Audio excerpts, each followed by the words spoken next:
WhatsApp guys, क्या हालचाल। मैं आपका फ्रेंड्स बिलाल सूफी, आपका हमारे YouTube channel education for dream में आपका फिर से स्वागत है। जी हाँ दोस्तों, आज की वीडियो में हम जो 3.6 एक्सरसाइज है उसके कुछ क्वेश्चन बच गए थे, आज हम वो डिस्कस करने वाले हैं। क्योंकि मैंने जो एक्सरसाइज 3.6 है उसके मैंने फर्स्ट पार्ट है उसके सारे क्वेश्चन आपको डिस्कस कर दिए हैं। अब जो वर्ड प्रॉब्लम के जो क्वेश्चन है, क्वेश्चन नंबर 2 है, उसके बारे में आप डिस्कस करने वाले हैं। तो चलिएगा हम क्वेश्चन को शुरू कर देते हैं, किस तरह से हमें उनको सॉल्व करना है। तो पहला जो क्वेश्चन दिया हुआ है एक्सरसाइज 3.6 के अंदर, क्वेश्चन नंबर 2 उसका जो फर्स्ट पार्ट है उसके अंदर पहला क्वेश्चन क्या है। पहला क्वेश्चन दिया हुआ है कि Ritu can row downstream 20 kilometre in 2 hours and upstream 4 kilometre in 2 hours. Find the speed of rowing in still water and speed of the current. तो इसमें कहा गया है कि जो ऋतु है वो 20 किलोमीटर डाउन स्ट्रीम में जाती है, मतलब जिधर की तरफ पानी बहता है उधर की तरफ वो रोइंग करती है, तो वो 2 घंटे में 20 किलोमीटर को तय कर लेती है। जब वो पानी के अपोजिट साइड में डिस्टेंस कवर करती है, मतलब पानी हमारा इधर की तरफ बह रहा है और वो उधर की तरफ अपोजिट साइड में उसके साथ मूव करती है, तो वो 4 किलोमीटर को 2 घंटे में तय करती है। तो वो कह रहे हैं कि पूछा गया है कि पानी के अंदर वो ऋतु की जो स्पीड क्या होगी और ये जो करंट है उसकी क्या डायरेक्शन होगी, मतलब उसकी स्पीड क्या होगी, वो हम जानेंगे। तो सबसे पहले क्या करेंगे हम, माना कि जो पूछा गया है let the speed of Ritu in still water, let speed of Ritu in still water. सबसे पहले हम मानेंगे जब पानी एक कोई मूवमेंट नहीं कर रहा है तो उस वक्त जो उसकी स्पीड है kilometre per hour, kilometre per hour लगा रहे, क्योंकि जो स्पीड का फॉर्मूला होता है वो डिस्टेंस अपॉन में टाइम होता है। And speed of current, and speed of current वो मान ली हमने y किलोमीटर पर आवर। ये तो हो गए हमारी 2 स्पीड। अब यहाँ पे 2 केसेस आए, एक तो डाउन स्ट्रीम का, एक अप स्ट्रीम का। अब डाउन स्ट्रीम में जो स्पीड है ऋतु की वो क्या होगी और अप स्ट्रीम में जो स्पीड है वो क्या होगी।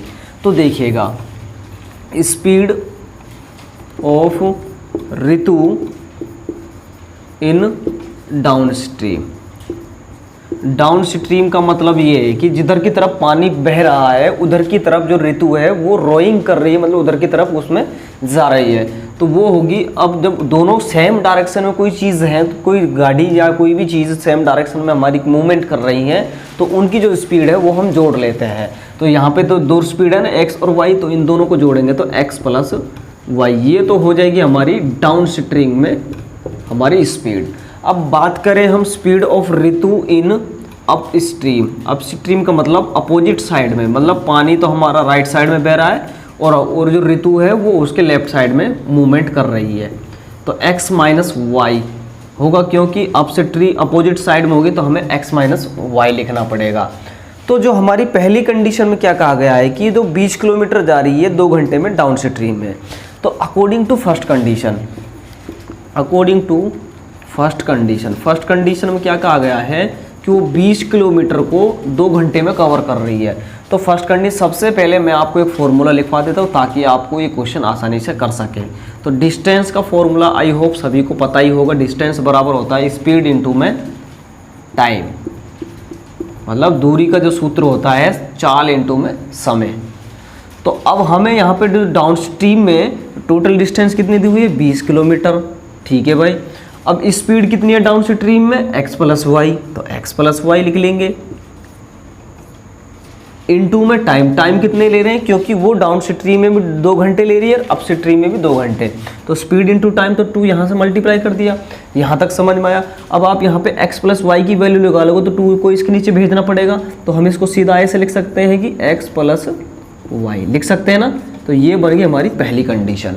अब बात करें हम सेकंड कंडीशन की, अकॉर्डिंग टू सेकंड कंडीशन में क्या कहा गया है कि जब वो अप स्ट्रीम में जाती है 4 किलोमीटर को तय करती है 2 घंटे में, तो यहीं पे 4 किलोमीटर डिस्टेंस है वहाँ पे टोटल, तो अप स्ट्रीम में हमारी स्पीड कितनी है, x माइनस वाई, तो x माइनस वाई, और यहाँ भी टाइम कितना लिया जा रहा है, 2 घंटा। 2 घंटे लिए जा रहे हैं, तो हम यहाँ से x माइनस वाई की वैल्यू निकालेंगे।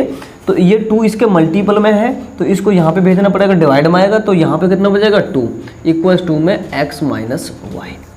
आई होप मतलब आपको यहाँ तक ये सारी चीज़ें समझ में आई होंगी। अब हमें यहाँ से x और y की वैल्यू निकालनी है इक्वेशन फर्स्ट और सेकंड को सॉल्व करने के बाद। अब आपको पता ही है कि एलिमिनेशन मेथड में आपको करा ही चुका हूँ, क्योंकि एलिमिनेशन मेथड बहुत आसान मेथड होता है, क्योंकि उसमें हम वेरिएबल्स के कोफिशिएंट देखते हैं। अब हम यहाँ पे देखें जो y के जो कोफिशिएंट है वो 1 1 है, और यहाँ पे जो अपोजिट साइन है दोनों फर्स्ट और सेकंड इक्वेशन को हम ऐड कर देंगे, तो सिंपली यहाँ से हम x और y की वैल्यू है वो सिंपली निकाल पाएंगे। तो adding equation first and second, adding equation first and second. तो फर्स्ट इक्वेशन क्या कह रही है हमारी, x plus y equals to में 10 और x minus y equals to में 2। तो ऐड ही तो करना है दोनों को, तो x और x 2x, ये तो दोनों कैंसिल आउट हो गए, तो यहाँ पे बनेगा 12, तो x इक्वल्स टू में 6। तो ये तो आगे x की वैल्यू, अभी y की भी तो वैल्यू निकालनी है, तो आप इक्वेशन फर्स्ट या सेकंड में कहीं भी x की जगह 6 रख दो, y की वैल्यू निकल आएगी। तो आप इक्वेशन फर्स्ट को उठा लिया, तो x इक्वल्स प्लस वाई, तो आपको x की जगह 6 रखना है, तो 10 इक्वल्स टू 6 प्लस वाई, तो 10 माइनस 6 इक्वल्स टू वाई, तो y इक्वल्स टू में 4। तो फाइनली हम जो चीज़ फाइंड करना चाह रहे थे वो हम निकाल पाए। तो हमें पूछा गया कि जो ऋतु की स्टिल वाटर के अंदर कितनी स्पीड होगी, वो होगी 6 किलोमीटर प्रति घंटा, और स्पीड ऑफ करंट है वो धारा की जो चाल होगी वो होगी आपकी 4 किलोमीटर प्रति घंटा। तो यही क्वेश्चन आपको पूछा गया। सबसे पहले आपको यही सारी चीज़ें ध्यान रखनी है। इसमें जो क्वेश्चन अलग पूछा है बस यही है कि डाउन स्ट्रीम में स्पीड क्या होती है और अप स्ट्रीम में स्पीड है वो क्या होती है, ये सारी मेन चीज़ें यहाँ पे समझने लायक है। तो चलिएगा हम इसका जो सेकंड पार्ट, तो इसका सेकंड क्वेश्चन है कि 2 womens and 5 men can together finish embroidery work in 4 days, while 3 women and 6 men can finish it in 3 days. Find time taken by the 1 woman and 1 man. तो इसमें क्या गया है कि 2 औरतें 5 आदमी एक काम को 4 दिन में पूरा करते हैं। तो दूसरी कंडीशन में क्या गया कि 3 औरतें 6 आदमी उसी काम को 3 दिन में करते हैं। तो वो कह रहा है कि एक औरत के द्वारा उस काम को अगर एक औरत अकेली करती है और एक आदमी अकेला उस काम को करता है तो कितना दिन में उस काम को फिनिश करना पड़ेगा, मतलब उसको कितने दिन में वो काम कंप्लीट करना है, तो वो पूछ रहा है। तो सबसे पहले हम मान के चलेंगे इसका let 1 woman can finish work in, माना x डेज में वो उसको फिनिश करेगी। मान लीजिए हमने माना कि एक औरत है उस काम को x डे में फिनिश करेगी। इसी तरीके से and 1 man can finish work इन, क्या होगा, y डेज। यहाँ तक समझ में आया। अब क्या करना है कि वो कह रहा है कि अब हम देखेंगे यहाँ पे एक आदमी का, एक औरत का एक दिन का काम कितना होगा। ये तो x दिन का काम है, तो 1 woman 1 days work, 1 days work, मतलब एक औरत का एक दिन का काम कितना होगा 1/x, क्योंकि ये तो x दिन का है ना, तो एक दिन का एक औरत का काम होगा 1/x। इसी तरीके से 1 man 1 days वर्क वो होगा 1/y। यहाँ तक समझ में आया, क्योंकि यहाँ पे क्वेश्चन यही कराया गया है कि एक औरत के द्वारा वो काम कितने दिन में कंप्लीट किया जाएगा, तभी वो यहाँ से निकल पाएगा। तो according to first condition, first condition में क्या कहा गया है, फर्स्ट कंडीशन में कहा गया है कि 2 वोमेन है और 5 मैन है और उसको कितने दिन में कर रहे हैं, 4 दिन में कंप्लीट कर रहे हैं। तो ये एक आदमी एक औरत का काम है, तो 2 औरतों का काम कितना होगा 2/x। भाई जब ये तो एक औरत का है तो 2 औरतों का कितना होगा 1/x प्लस। इसी तरीके से बात करें हम 5 मैन की, तो ये एक आदमी का काम था, 5 आदमी का काम कितना होगा 5/y इक्वल्स टू में, तो ये तो ले रहे 4 दिन करने में, तो ये एक औरत का एक दिन का तो काम है, तो ये भी तो 1/4 ही होगा, क्योंकि ये भी तो एक दिन का काम होना चाहिए। तो ये होगी हमारी फर्स्ट कंडीशन।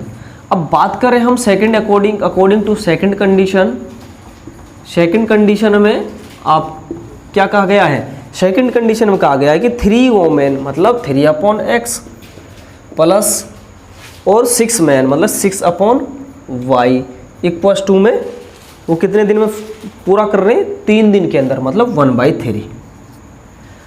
अब मैंने आपको जब मैंने आपको इससे पहले वीडियो में एक आपको सारी ये चीज़ें बताई थी कि इस तरह की इक्वेशन को किस तरह से सॉल्व करते हैं, तो अब मैं आपको बताऊं कि इसको किस तरह से सोल्व करेंगे। सबसे पहले आप देख पा रहे हैं कि यहाँ पे 1/x है, यहाँ पे 1/y, यहाँ पे 1/x, यहाँ पे 1/x।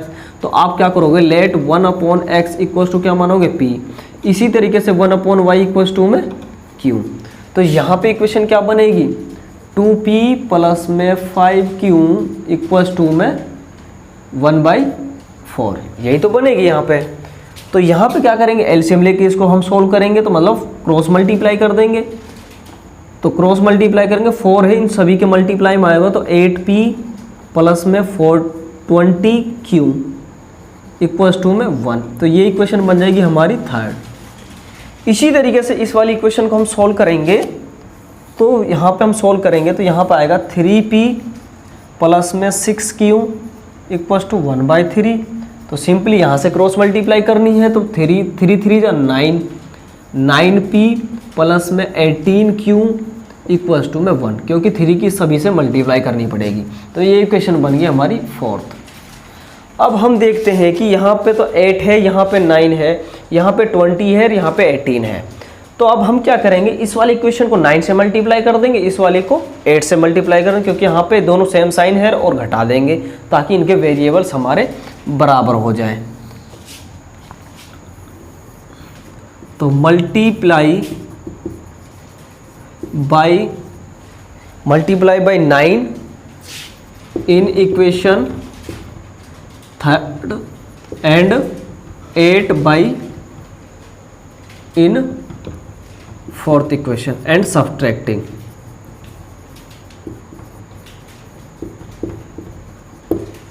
तो इस इक्वेशन में हमें 9 से मल्टीप्लाई करना है, इसके अंदर 8 से मल्टीप्लाई करना है, और मल्टीप्लाई करने के बाद उसको घटाना है। तो सबसे पहले हम इसमें 9 से मल्टीप्लाई करेंगे, तो नॉट है 72p प्लस में 180q इक्वल्स टू में 9। और इस वाली इक्वेशन में हमें 8 से मल्टीप्लाई करना है, तो 72p प्लस में इक्वल्स टू में 1, तो q इक्वल्स टू में 1/36। तो यहाँ से आ गया 1/36। अब हमें तो p की वैल्यू भी निकालनी है, तो p की वैल्यू निकालने के लिए इन इक्वेशन थर्ड या सेकंड इक्वेशन है जो, इनमें हम कहीं भी पुट कर देंगे 1/36। तो हम मान लेते हैं ये वाली इक्वेशन हम चूज़ करते हैं, तो 8p प्लस में 20q इक्वल्स टू में 1। तो हमें q की जगह कितना है, 8p प्लस में 20/36 हो जाएगा, क्योंकि q की जगह 1/36 इक्वल्स टू में 1। तो 8p इक्वल्स टू में 1 माइनस 20/36, क्योंकि यहाँ से तो एलसीएम लेकर सोल्व करना है, तो यहाँ पे एलसीएम लेकर कैसे सोल्व करेंगे, तो 8p बराबर 36 माइनस के 20 बटे में 36। तो यहाँ पे बटेगा 8p इक्वल्स टू में आपके कितने बचेंगे, 16 बटे में 36।